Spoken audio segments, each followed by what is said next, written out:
particular. Like, what is the purpose? What am I trying to do? Who are giving you keys, giving you gems, creating pipelines to access, talking to influential people, icons, about how they've done it, and sharing the tips so that you can enter into that space. One thing that I do know about marginalized communities is that the pipeline to access is often limited. Now, if you cleaned up on Saturday mornings and your parents played old school music, then this show is for you. Because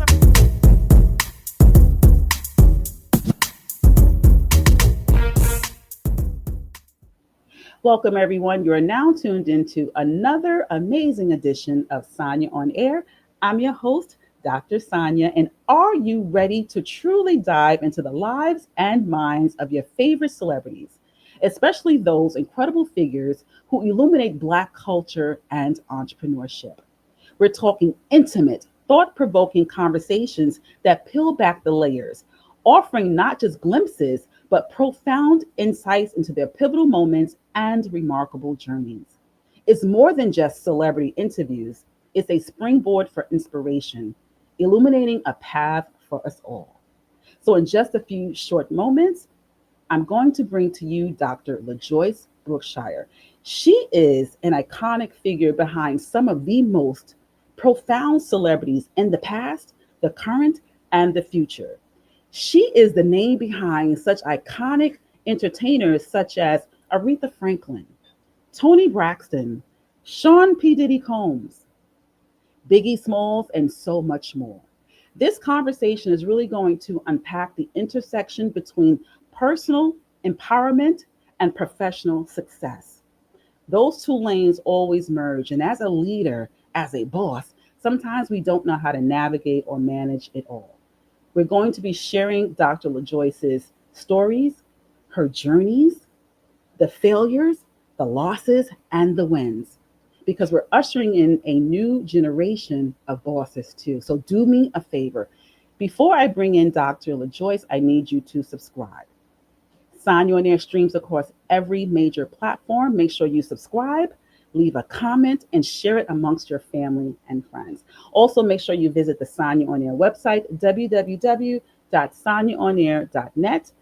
Sanya will be launching all new merch really, really soon. So make sure that you're the first to rock the Sanya On-Air merch. So without any further ado, let's just bring in Dr. LaJoyce Brookshire. How are you doing today, Dr. LaJoyce? I am well. Thank you, Dr. Sanya. Let me tell you something, Dr. LaJoyce. This is the first time that someone's called me Dr. Sanya. I don't know if you noticed, but yeah, there's been a significant name change. No, say more. I wasn't a doctor the last time I spoke to you. Congratulations, then. Thank you. Yes, the ceremony is October 11th, and I'm super, super excited. Bless your heart, honey. I remember that well. There's no greater feeling, right? Yeah. I remember as a child, I always envisioned what my life would be like as a adult. And I said, oh, I want to become a doctor. Didn't have a clue how that was going to happen, but I always led my life in service of.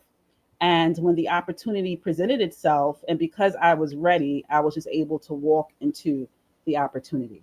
Beautiful. Well, congratulations. Welcome.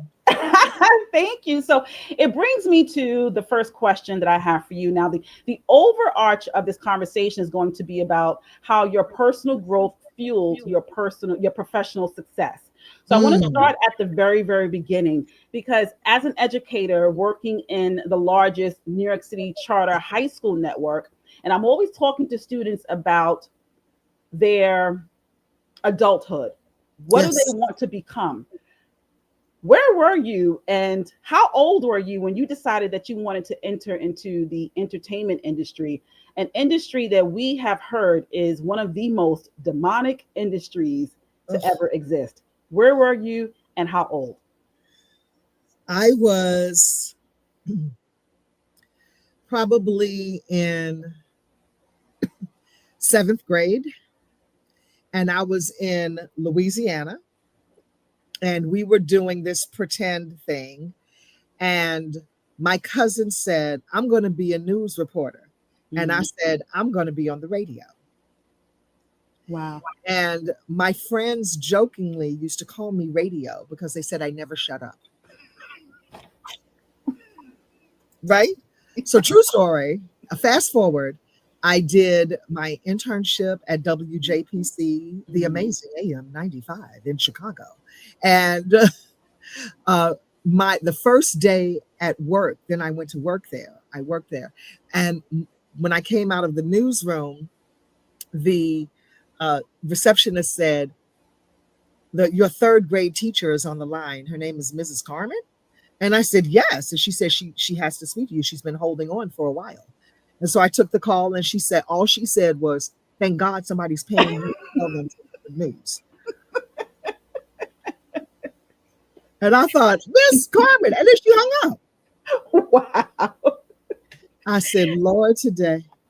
But So I guess, that's a similar story. I love it when people can see the trajectory in us that we yeah. can't see in ourselves, because my fourth grade teacher, my fourth and sixth grade teachers, they still keep in contact with me every single birthday. And they also told me, I am so glad that you found a place to land all of your talking.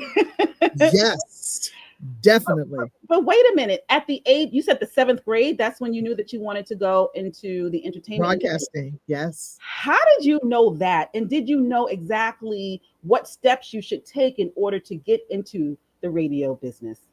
I had no clue of the steps. I knew it. I was the kid who lived by the radio. Hmm. I've been married 28 years to my husband, and we're childhood sweethearts. I have watched more television since I've been married to him than I ever saw in my life. I was the kid who lived by the radio. My mother would punish me. She would take my radio and leave me with the TV. Mm. I was always the kid with the radio.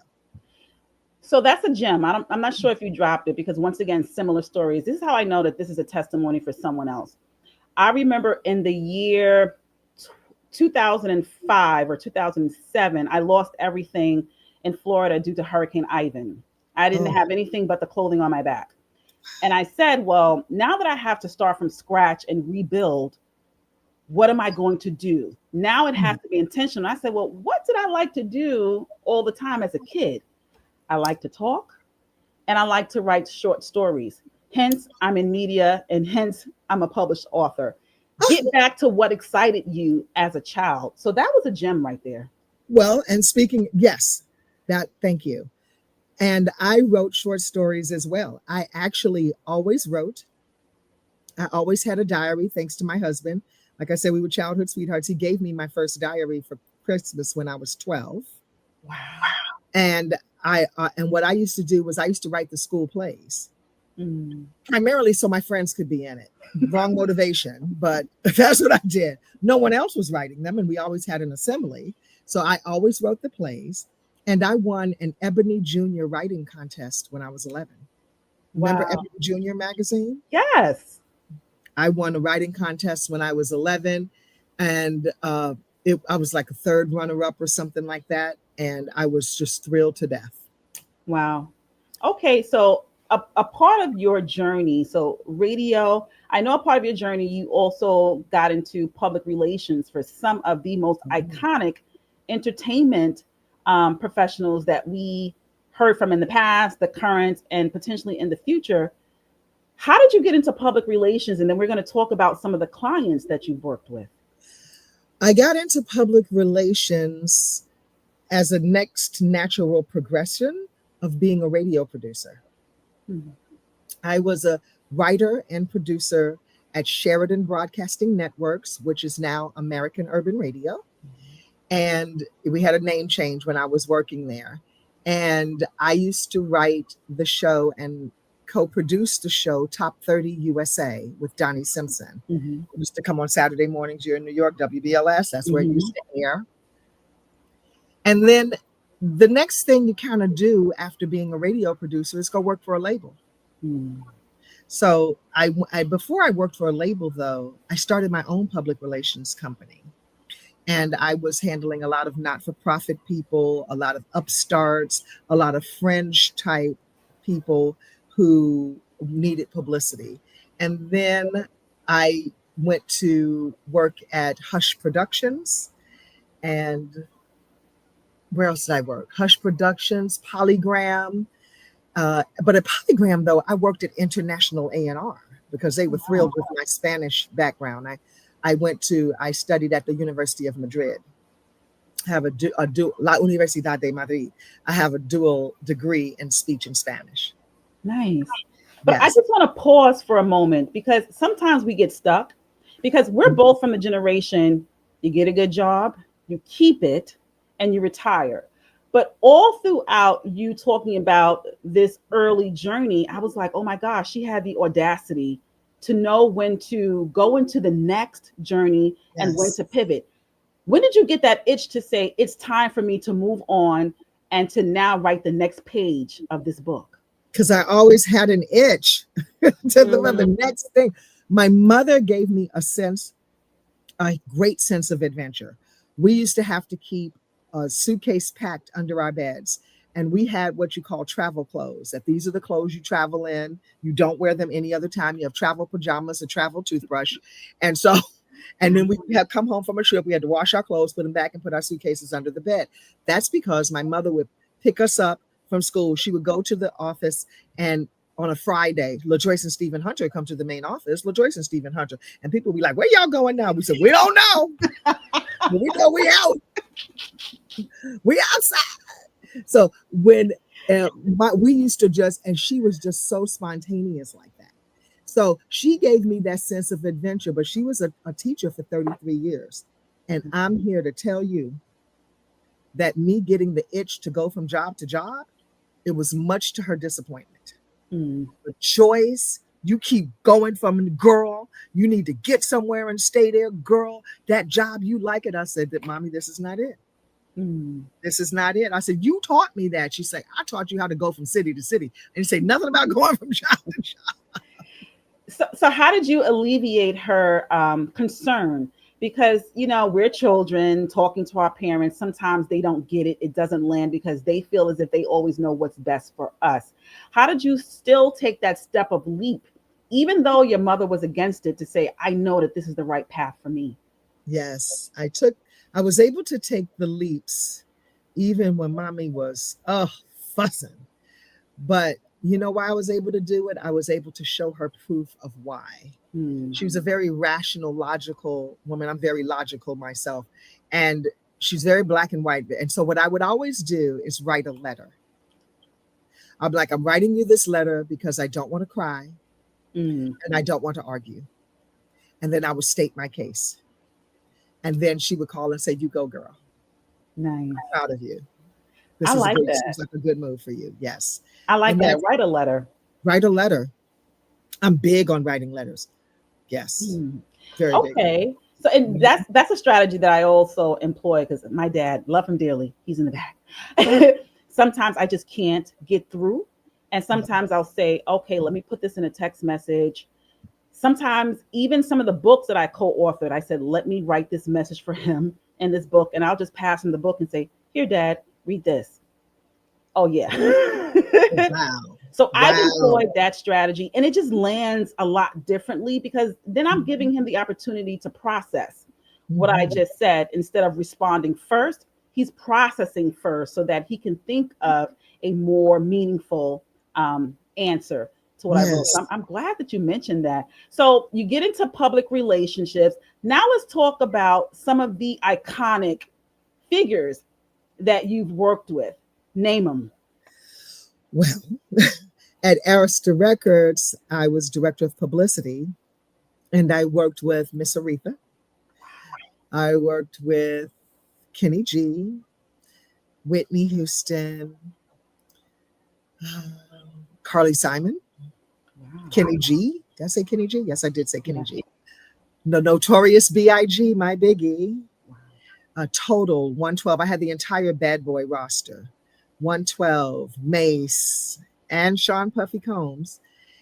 And don't ask me any questions. And And I also worked with all of the artists on LaFace, Usher, Tony Braxton, TLC. And I had Rowdy as well, Monica, Dallas Austin, Oh yes, my God. and Outkast. Mhm. Wow. I'm so glad that you ran off your roster, and I'm sure that there's many, many more. And oftentimes we look at the people who are at the front, and we're not looking at the people who made them ready. Mhm. Share a moment with us where it was really difficult getting an artist ready for the public. Share the moment and who was the artist. Oh my gosh.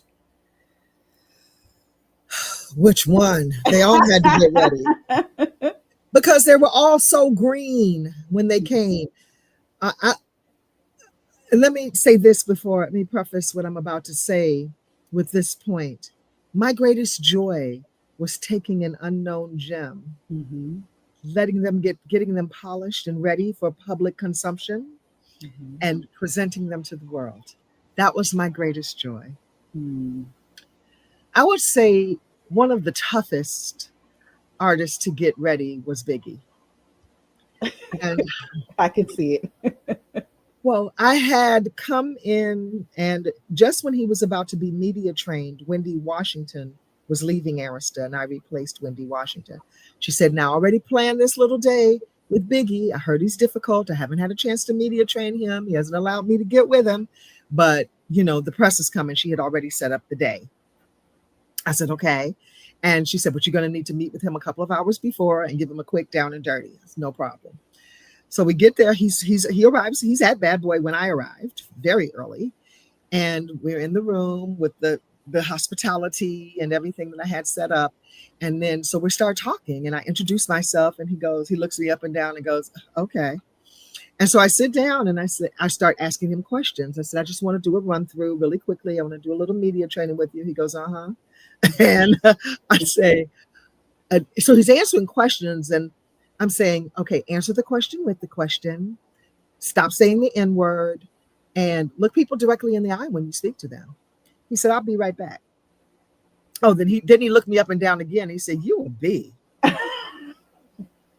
And I said, "I don't know what your cuss policy is, but," and he No, said, cuss like a sailor if you want to. Go I ahead. told him, "It's Miss Bitch to you." Wow. Okay. And he said, "I'll be right back." And so about 15 minutes passed. I said, "Well, he should have been back in here by now."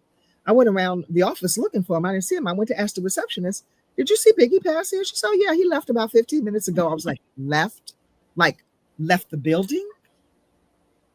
And I went into Michelle Joyce's office and broke down crying. I said, "My gosh, the press is coming here in 2 hours, and Biggie has left the building." She said, "Girl, this is how he rolls. Get used to it. You're Mm. hungry? Come with me." And I sat in her office and cried real tears. This is my first thing I'm doing at Arista. And I said, "Am I about to get fired from this job?" And it went like that our first year. Then finally, it took a turn when he saw that I was really on his side. And then he Mm. started calling me Ma. Mm. And he wanted to be media trained more. He wanted all of those things. So I sucked. I got Deanna Williams. I said, "I'm gonna stick somebody on you. You make Deanna Williams train you." And she doesn't take no tea for the fever. Uh-huh. So she trained him up, and then he became a little superstar Wow. because then he wanted it. By the second album, my first album was rocky. Just as the second album was moving on, he was, "I'm gonna be cooperative. I'm not gonna have 20 people with me. It's gonna be good." I said, "Okay, I'm looking forward to it." So I just want to capture something very pertinent that you said, because for people who are in the business of building relationships, sometimes it may not always start that easy, but you were able to persist. What exactly did you do to cultivate the relationship between you and the Notorious B.I.G., where he felt safe, where he started calling you mom, where he was ready by album two? What did you do? What I did on a regular basis to really cement our relationship was I showed up, Mm. I advocated, I jumped up and down and screamed and hollered. I wouldn't let photographers take a picture if nothing was right, if everything wasn't right. If his collar was crooked, I go, "Hold up, wait a minute." come in and straighten his collar. Mm. Wait a minute, hands need lotion. To the point where he wouldn't take pictures without me. Wow. No pictures without me. I had to be present at all photo shoots. Mm. And then one time I thought he was going to beat up a photographer because the photographer did not say that it was a fifth floor walk up. Mm, mm.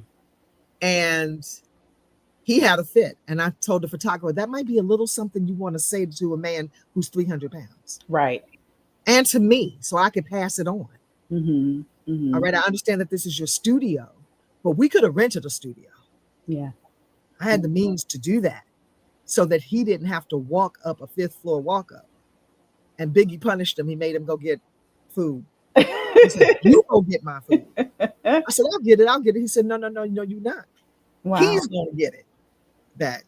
And his hands were really crusty, like really needed. Actually, I used to carry this stuff called body butter back Uh-huh. in the day before body butter was out. But Uh-huh. my girl used to create body butter. And he's like, I need some of that butter body. Because I told him my hands are crusty. He said, go get that butter body. And he told the guy, yo, you about to take my picture with me looking like this? I was like, so I put Wow. out a lot of fires. And I was an advocate because Mm. artists need an advocate, Yeah. Yeah. and not just the company man. You Yes. know what I mean? Yes. Yes. I'm Mhm. hearing that there are a lot of people who will just do anything to be in the room. They Uh, don't want to ruffle any feathers. So when you think about the way that you cultivated these relationships with these iconic artists and mhm. the way that artists are handled today in this space, do you think that there are significant changes? And if so, in what ways? The significant change that I see is that there's no more artist development. Either the artist is already polished before they get to the label, because the label is no longer doing that. Yeah. And no one told me per se that this was my responsibility, but I knew it was. I know how to media train. I know I was a journalist, so I know what people are looking for to be in front of them. That was very helpful. The fact that I was a journalist, I was a press person. I had a press pass. So, and these press people were my colleagues. So I know how we whisper behind, the backs of the artists who were not ready to be in front. And I'll be daggone if I was going to put my people in front when they weren't ready, because now you are facing the possibility of bad press. Yeah. And that has cost many of my colleagues their jobs. Hmm. Do you think because of those significant changes that has impacted the music industry or the entertainment industry in a negative way? Listen, the negativity of the industry today, it takes my daughter to tell it, right? Who's Mm. 23, who says the music of today is trash. These artists today are trash, that they need some boot camp. Yeah. Yeah. They need a boot camp. And I'm glad that you mentioned your daughter's age because I don't want it to come across as, you know, those old ladies, they don't even know what they're talking about. This music isn't for them. But your daughter is 23 years old and she's saying the same thing that we're both saying. The music is definitely different. I remember listening to music and it was so intriguing and it spoke to my soul. I don't know if you used to do this. When we had, let's say, the record player or the cassette, I would press Yeah. play, stop, write down the lyrics. Yes, 100%. Until I wrote down the entire song. I don't do that anymore. True story. Okay. I'm a fan of trap music for one reason, because of the beat. And I dance and, do workouts. And so I'm always looking for a hot beat. Uh-huh. That trap music beat, that gets me moving, right? Ooh. Oh, yes. I told my daughter, I somehow I feel in the back of my spirit that I really shouldn't be listening to that. I'm going to look up the word. She said, don't do that. She said, don't do that. You don't want to really know what they're saying. No. I just told my class today, I cannot believe that mumble rap is a genre. It is a What in genre. the world Yeah, I have we don't get come it. And it's like a genre for top charting artists that I don't understand how they even made it there. I'm just gonna, because they don't have choices. That's true. That's true. So, That's all. like I said, I just wanted to set the frame for this conversation. I wanted people to fully understand how long you've worked in this industry, the iconic artists that you've worked with. So we've seen the success, but now I want to start to unpack all of the emotional and mental vices that you had to arm yourself with just to be resilient. Huh. So let's talk about embracing vulnerability to build resilience. Mm-hmm. Let's just talk about learning through loss. That is when I know I had to be the most vulnerable Yes. and when I learned the most. And when I'm talking about the loss, I'm talking about sometimes the loss of a job Mm-hmm. or the loss of a family member. When did you experience extreme loss, but it built resilience and success for you? Oh wow. I experienced the one of the greatest losses of my life was when my grandmother died. Mm, I happened to have been in Chicago, which is where I'm from. I was in Chicago with Total and 112, and there were three groups. I don't remember who the third group was right now, but I had planned an evening to get the Chicago tastemakers to come out to listen to the artist. And it was going to be at this club called the Red Parrot. And it was owned by my boyfriend, who was my boyfriend from first grade, John Moultrie, right? So John said, yeah, y'all can come, no problem. And it was going to be fantastic. My grandmother died while I was in town the night before that party, wow. or the day of that party, she died. And she had been in the hospital. And so I was running back and forth to the hospital. And then right before the party, she died. And I still had to show up. Mm-hmm. Mm-hmm. What I learned was I played a date. It's a very dangerous game to play, let me say, Mm-hmm. because you're working with people who do care about Mm-hmm. you, right? And we're taught in many ways to suck it up and show up, and we're taught to not drag your personal things into the office. But the damage that it does, personally, as a naturopathic doctor now, I understand the damage of swallowing that Mm-hmm. or attempting to swallow it, because you never really do. Mm-hmm. Mm-hmm. And so when I had to show up, so then after I was supposed to go back to New York and take care of other things with those artists, of course I didn't go, because now it's time for the funeral for my grandmother. And we had 2 nights of events in Chicago. And then I ended up staying in Chicago. While I was dealing with all of this, before that, even, and I also experienced another death while working at Arista, and it was the death of my first husband. I Mm. took the job at Arista, and they knew that my husband was sick. What they didn't know was that my husband had full blown AIDS. Mm. And he married me knowing he had AIDS and did not tell me. Oh, And it wow. turns out that, praise God, I'm HIV negative. Thank the Lord. Amen. And, but he, he died. I canceled. I had an Usher photo shoot had to be canceled. And it wasn't because I needed to cancel it, but that day I moved him into hospice from home. And my colleagues, they knew that I had a sick husband. They thought he had cancer, because that was the family lie Mm-hmm. Mm-hmm. back then. And so I just didn't tell anybody what I was dealing with. And I only took off about 6 days total Mm-hmm. Wow. after he died. And he died the day of the Biggie and Faith photo shoot that I had done with Vibe magazine, Oh, wow. when they were on the cover, like a gangster and his girl in the back seat. Yeah. He died that day.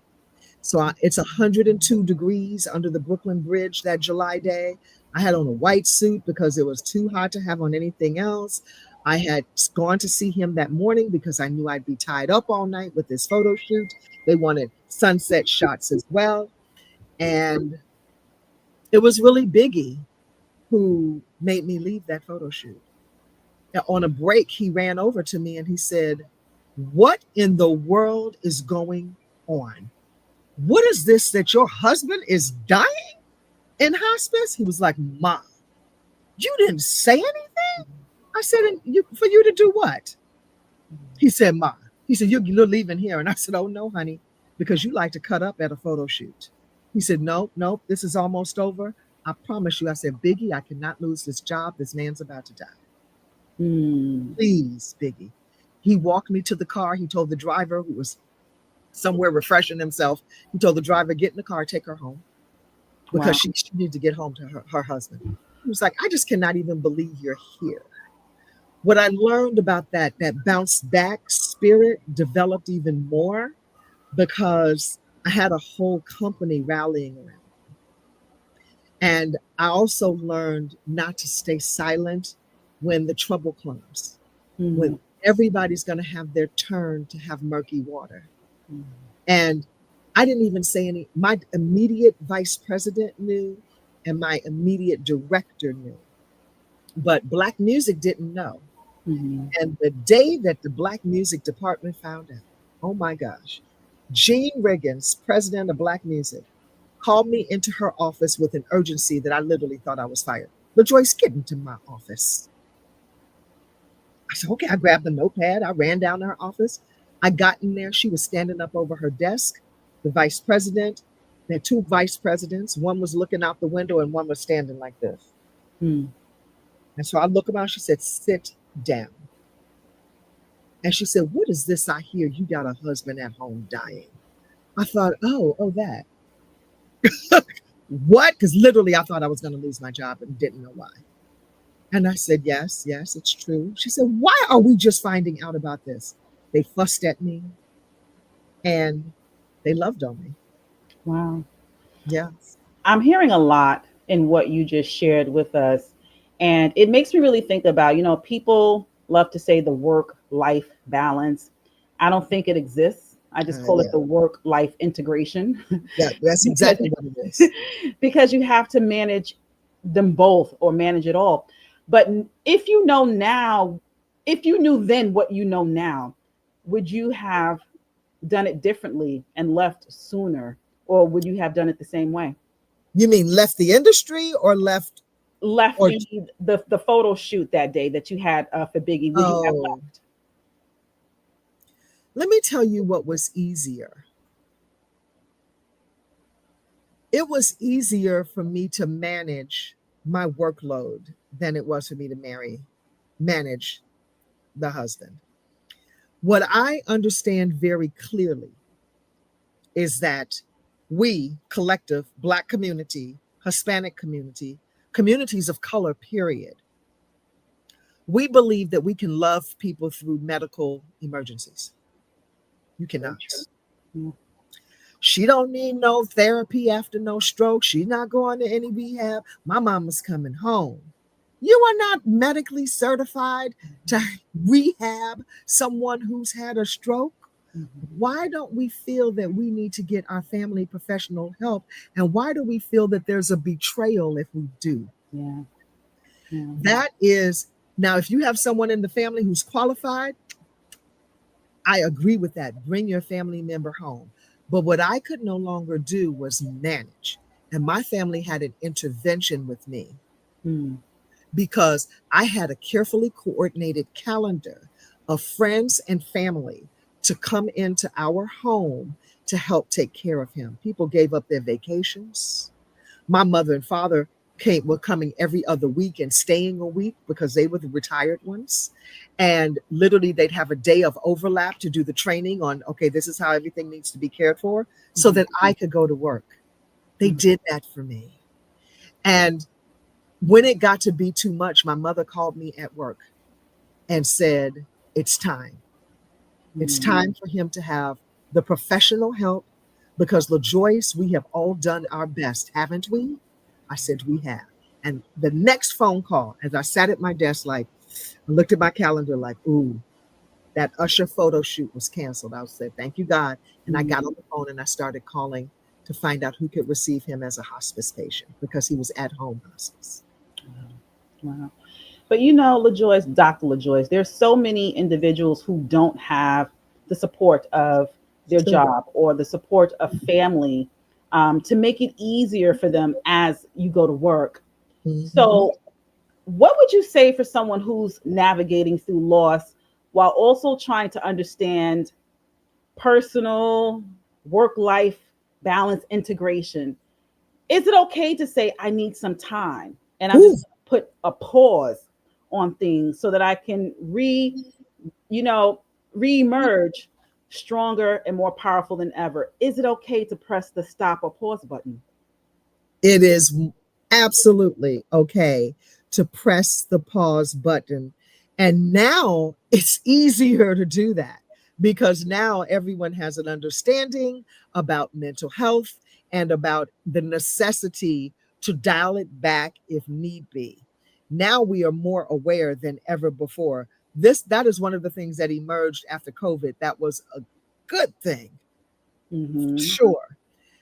And what I say to people on how to get the bounce back is this: we all have a 100% success rate of surviving bad days. Mm-hmm. When you really think about it, we do.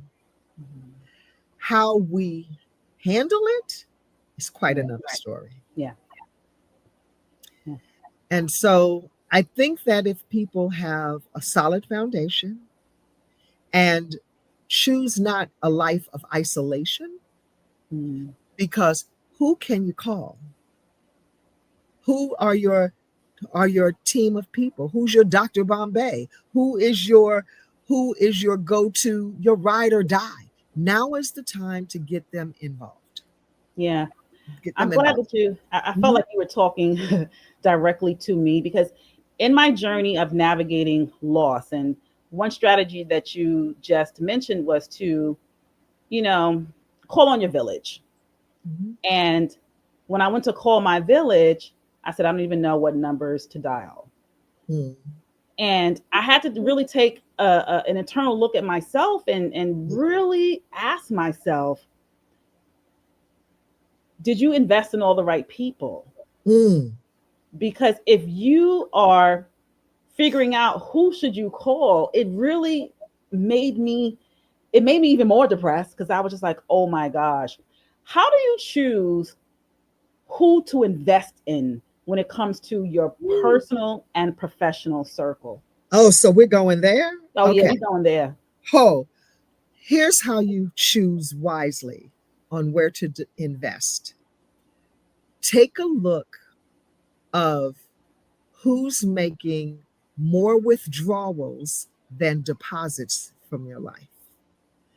Take a look around at the people who give you that sage wisdom, who always have a kind word, a kind text, people who hold you accountable and don't take your mess. Mm-hmm. That is how you discern, and iron sharpens iron. Mm-hmm. People who are not filling up with garbage and gossip and an incessant need, or people who, when your phone rings and you look at that and you know they want something all the time. Who are the people? How do you want something all of the time? Aren't we good and grown? How do you need? What are you doing asking me for anything? You have no children. You can't balance a checkbook yet? What in the world? Yeah. That's how you decide. Yeah. And I wish that that lesson was communicated more when adults were children. Hmm. Because for me, like I said, I just woke up at this big old age and I was just like, oh, I look back and said, what have I done? But now it just makes me walk with a more intentional purpose Amen. so that these latter years, once again, I'm rebuilding intentionally and purposefully. But I always say, what would my life be like if I would have been led with that message earlier on? So, Mm. so my next But I question, hope you have no regrets, though. no, none at all. Okay, good. Because when we talked about learning through failure, I don't think of it as a failure. For me, it's just a teachable moment. And it's just scaffolding on, okay, so this is what I now need to do because I learned from this example. And you know what? John Maxwell has a quote: sometimes you win, sometimes you learn. Mm, I like that one. Hmm. I like that one. So, Because we you, have to do it through everything, through every yeah, storm. yeah, that's so true. And I can't believe I've never heard that one before. I'm going to use that one. I'm going to use Okay. it. So, you've talked about the people that you've worked with, um, some of your journeys early on in the music industry. How did you develop such a mental and emotional fortitude that allows you to amplify your voice with audacity? Mm. I have to credit my mother with giving me the strong voice and being the strong woman that I am today, because my mother took no tea for the fever. She was 5'1". She was light skinned. She had strawberry red hair and green eyes. And she would tell you in 2 seconds, I'm a black woman. Mm, And she never choked back her words. She never bit her tongue. And she could be very harsh or seemingly harsh, but she was exceptionally hard on me. mhm, And I feel that it's okay, that there's nothing wrong with being hard on your child for their for their growth, for their improvement, for how they will show up in this world. My birthday was last weekend, and my daughter wrote in my card, I was telling her, I'm worried about you living in Philly. I'm worried about you. But that's a mother's worry. But as she wrote in my card, you did the best possible job you could have raising me. And mm, I am so thankful for it. And it helps to inform me on how I show up in this world. And I hope that helps you to worry less. mm. Wow. I Tears. know you did. I know you cried. Tears. I had to read it again. I was like, oh my gosh, worry less. But my mother helped to give me that voice, that and a strong will Mhm. and a desire to be anything I could be. I would tell her, but so and so's going to the party and everybody's going. She would always say, you're not everybody. Mhm. And I believed her. Yeah, yeah. But similar to you, Dr. LaJoyce, I was also raised by a powerful mother who was very unapologetic. And my daughter and I, we always joke like, you have to have tough skin to grow up in this household. But then when I transitioned to adulthood and I started to enter into the workforce, I noticed that my audacity and the way that I amplified my voice wasn't always met with roses Oh, or yes. a welcome mat. How do you navigate as a woman of color amplifying your voice in this current space where they want to silence or minimize our voices? How do you still push through? I'm able to push through in this way. And now, as a speech professor, I teach this, that we have to walk softly but carry a big stick. And we Mm, have to use words, elevated words that leave you scrambling for a dictionary when you really get pissed off, instead of using words that go lower, go higher. Michelle Obama had that right. Because I don't need to go lower with you, because karma and seeds planted. When my friend says this, Elisa Gabrielle, she goes, Dr. Elisa, she says, when they go low, karma goes lower. yes. I look at it like this: I'm God's girl. Who you messing with? You don't even know you're messing with the daughter of the Most High God. You have lost your mind. Amen. And so that's the way I look at it. So when I choose my words, I choose my words carefully, especially when I'm angry. And Mhm. when I am angry, I don't know. I have the recall of the words from the SAT test. I hardly ever use them, but I don't know. They just come forth, and see people going, "What? Mhm. What is that? What?" And so language has always been my weapon, Mm. and speaking clearly so that I'm understood. And I make sure that we have a firm understanding. But even when I'm telling you off using multisyllabic words that you probably don't even understand, but I just make sure that we're here, and I nod and yes. And eventually they go, oh, yes. But it softens it instead of escalating it. So you're the one who's screaming. You're the one who's angry, and I'm not. So I'm going to follow that up because we may be more intentional with our tone. We may choose these SAT words, but once again, in this space, our presence is always weaponized. How do we still navigate through still showing up correctly, but still being faced with this hostility? How do we reset in order to still push through? Here's what I think that we need to do. We need to maintain our light and hand those people shade, because I am not dimming my light to make you feel more comfortable. I Mm, am so sorry. I've been fired for this. I'll mm, never forget. I was director of marketing and publicity at this big music outlet that they have here in the Poconos where I live. And the director said, when you come around, everybody starts working faster, working harder, even though they're working, that you blow through and it's like, good morning, everybody. And I said, well, I say thank you when I ask them to do something. He said, that's not what I'm talking about, and you know it. mm. Hmm. So I eventually got fired. But the point was, I said, it's not my fault if they can't handle the light. It's all right. I understand that it's big and it's bright. It's not for everyone. Right. It's not for everyone. But don't try to diminish it. Yeah. And you're not going to make me feel less than because of it. Yeah. I, Yeah. I see you though.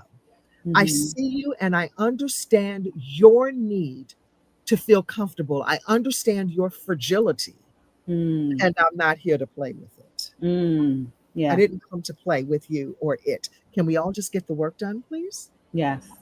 Yes. I'm glad that I was able to kind of talk about this right here because this is my story. This is the story of so many women who have the audacity to amplify their voice, but they're facing resistance and hostility, and oftentimes results in them being fired. That's Mhm. happened to me before, but yet and still I remain steadfast because Mhm. it's not up to me to make you comfortable. That's right. It's not my job. That's not my job. The only thing that I can do is to continue to walk in purpose. So I'm glad that, this can be a gem for someone who is Yeah. facing hostility at their job because they're simply amplifying their voices in a space where we are supposed to be silenced and or minimized. Now, Right. speaking of them trying to silence and or minimize us, do you feel that there's enough representation in the entertainment business? When I mean representation, I'm talking about of Black and brown people in the entertainment business. Is there enough representation? There's a lot of representation behind the scenes. Yeah. There's a book. Can I show it? Yep. Women Behind the I Mic. was Is this going back. backwards? Yes. Is that backwards to you, or do you see it No, it's straight? not. It's Okay. right. All Mhm. right. Women Behind the Mic, Curators of Pop Culture, Volume 1, Word to the Wise. And we also have Volume 2, the Hip Hop Edition. And features, this book features 24 women executives who worked behind the scenes. And the Hip Hop Edition features 22 executives who worked behind the scenes. And this is voluminous. People are saying, oh, there are not that many Black women who worked behind the scenes. Oh, yes, there were. And Mm. yes, there are. And you don't know about them just for what you said. We're facing erasure. Yeah. And we're facing our erasure by our own people as well. For instance, in the New Edition story, I love to tell this is how Women Behind the Mic, one of the reasons it came to be.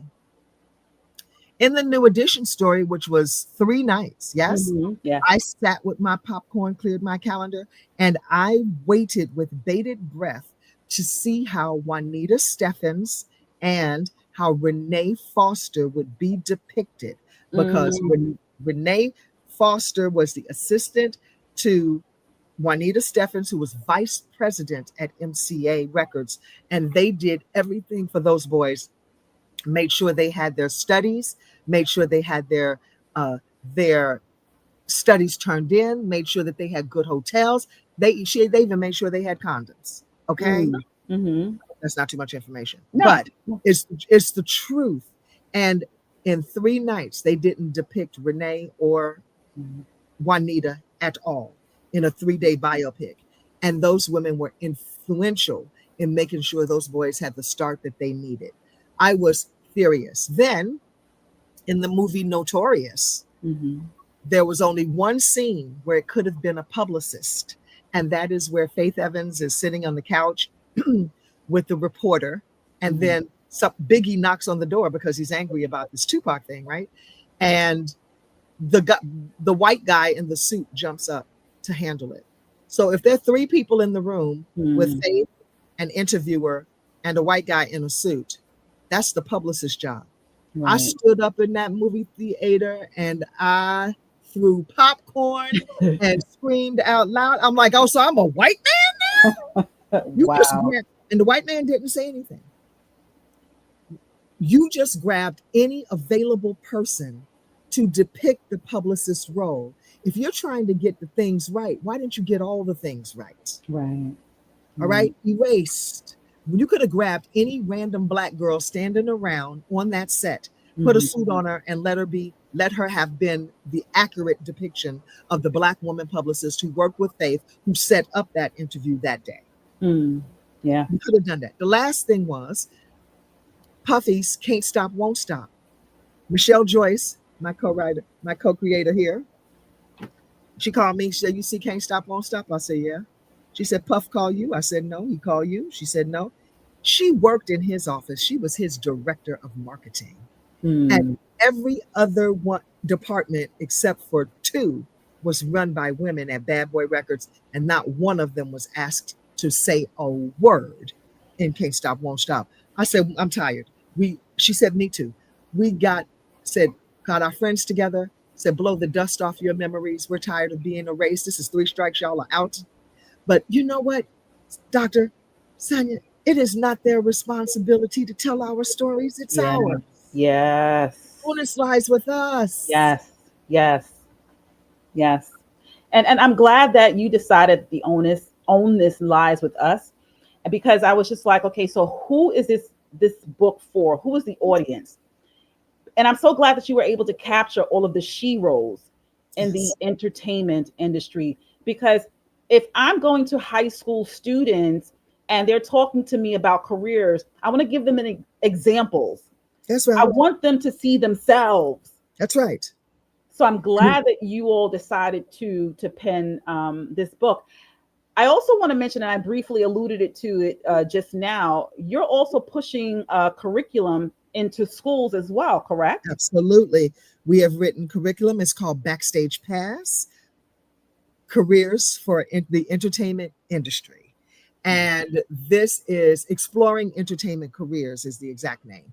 And we come into schools, we can do a 1-day, full day workshop. We can break it out into 8 weeks. It's totally customizable.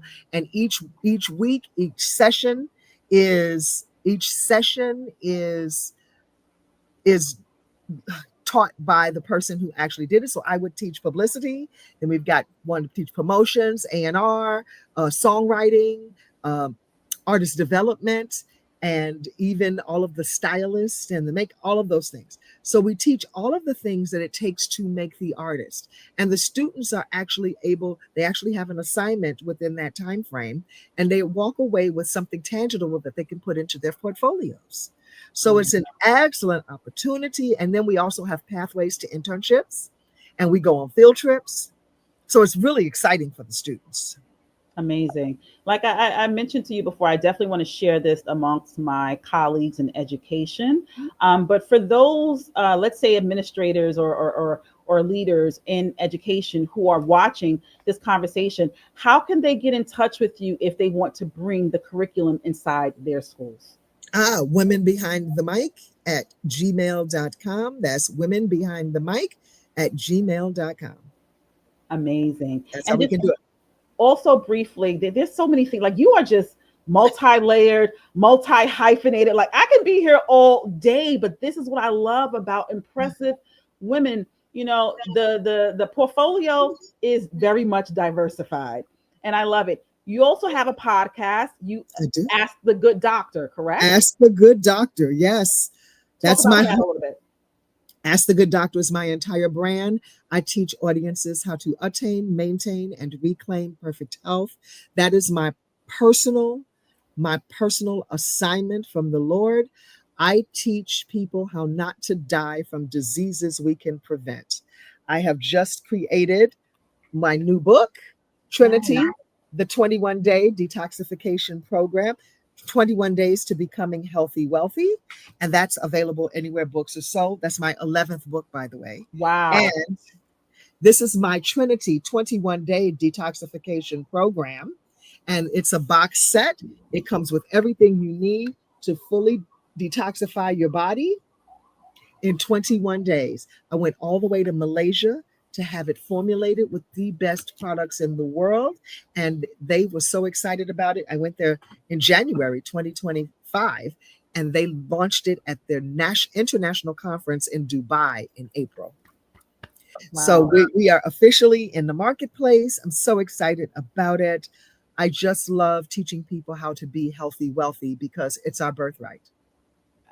Amazing. So we talked about the mental, emotional strength. Now we're talking about being healthy. What compelled you to be so health conscious? Did something happen where you said, I really need to figure this out? Absolutely. Cindy Rogers, in my senior high school persuasive speech class, gave a speech on why you should become a vegetarian. We're still friends today. She said that she was inspired by a little booklet that she read by Dick Gregory. Mm. And her aunt was just beautiful, and she wanted to be everything her aunt was. And her aunt gave her the book and said, I do everything Dick Gregory says here. She gave us that speech. I went to the lunchroom. I ordered a grilled cheese sandwich on rye. That night I went home, told my mom, I'm never eating meat again. She said, help yourself. There's some salad in the refrigerator. And then I went to get a job at General Nutrition Center, which is now GNC. GNC used to be the Whole Foods. We used to make sandwiches, squeeze peanut butter, and juice. Yes, we did. That's Yes. true. That's Mm-hmm. so true. But Yep. I'm glad that you are embarking upon all of these initiatives to just get us together.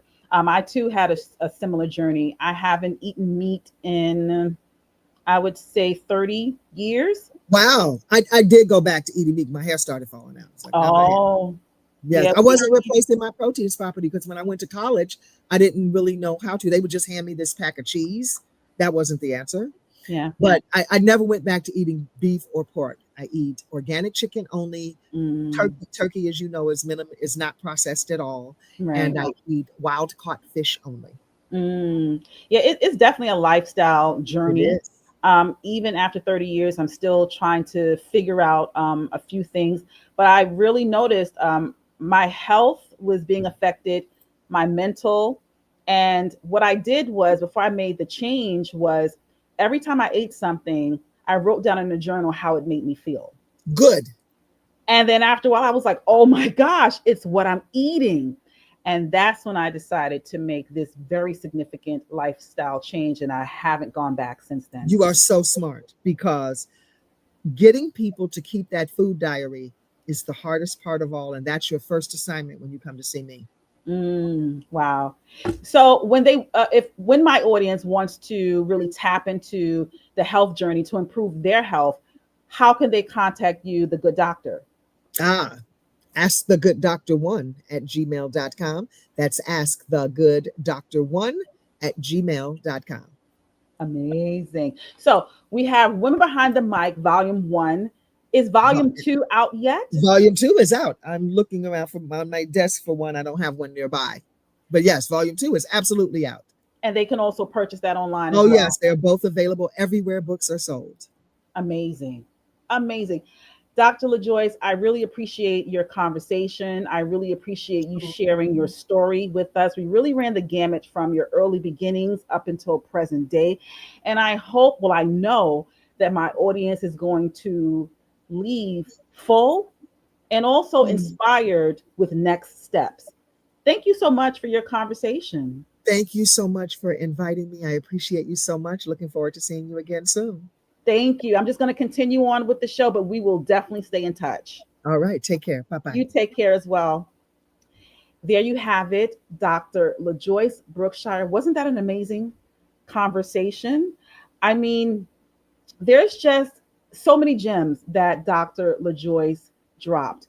How she got started in the radio industry, how she decided to pivot, how she decided to eliminate, I wouldn't say eliminate, but to process the noise to say it isn't going to minimize me. It may frame me in a little bit in order to continue being unapologetic and being audacious in whatever I have to do. She's worked with some of the most iconic industry professionals. So I know that Dr. Joyce's journey will inspire you. Make sure that you purchase every single book that she's written, especially Women Behind the Mic, Volume 1 and 2. And if you are involved in a school district and you know that your school district will benefit from her curriculum, please contact her, or you can just contact me directly and I will put you in touch with Dr. LaJoyce. Once again, if you haven't subscribed, if you haven't posted a comment, please do so now. Once again, representation in media is so important. And it's the little things that you can do, like I just mentioned, subscribing, replying, resharing. These are the things that I'm asking you to do to leverage the representation in media. I thank you so, so much for tuning into another amazing edition of Sanya On Air with my special guest, Dr. LaJoyce. Stay tuned next week for another amazing Sanya On Air show. Take care.